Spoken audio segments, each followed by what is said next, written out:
Bonjour. Aujourd'hui, je voudrais vous présenter le comportement correct des mains lorsqu'on joue du piano.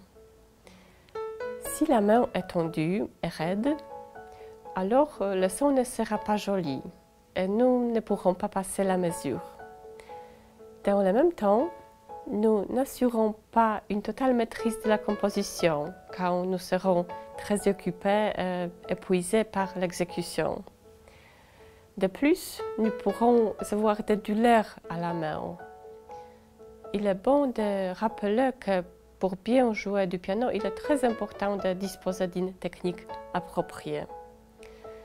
Pendant des années, j'ai appris à jouer avec un professeur et par la suite, j'ai eu des problèmes pour apprendre à jouer correctement. Pendant de très nombreux mois, j'étais obligée de défaire tout ce que j'avais appris pendant de très longues années. Et ça a eu comme conséquence que je ne pouvais pas attraper la mesure et j'avais des douleurs aux mains.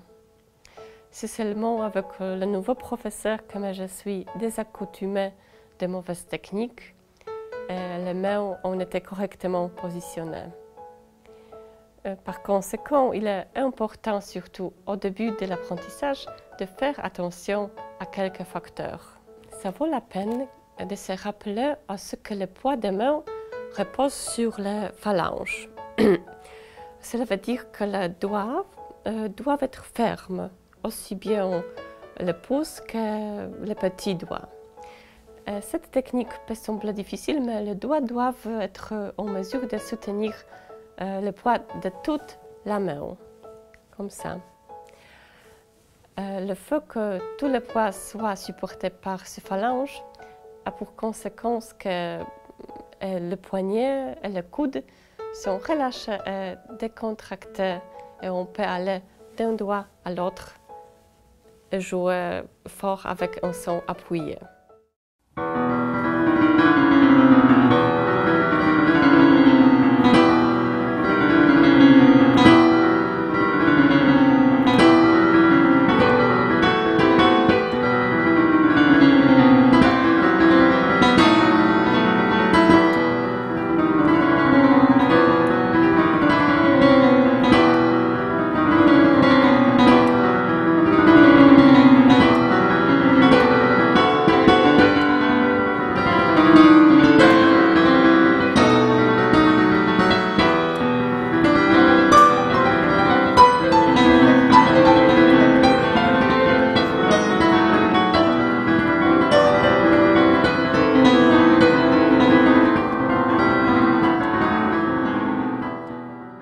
Il est donc important d'avoir un appui de ces phalanges, ce qui nous permet de jouer d'une manière détachée sans avoir à souffrir de douleurs dans la main.